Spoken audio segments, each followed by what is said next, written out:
Narito ang explanations. Kung active voice ang gamit ng sentence, meaning ang action ng verb ay ginawa ng subject.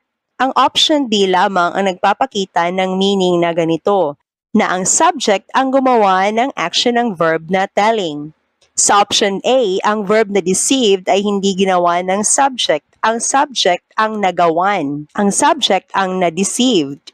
Sa option C naman, hindi rin ang subject ang nang-hostage. Sila yung na-hostage.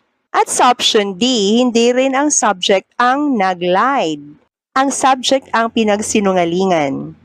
At kung napapansin nyo, lahat ng mga options ay continuous forms ang verb, pero ang A, C at ang D ay mga past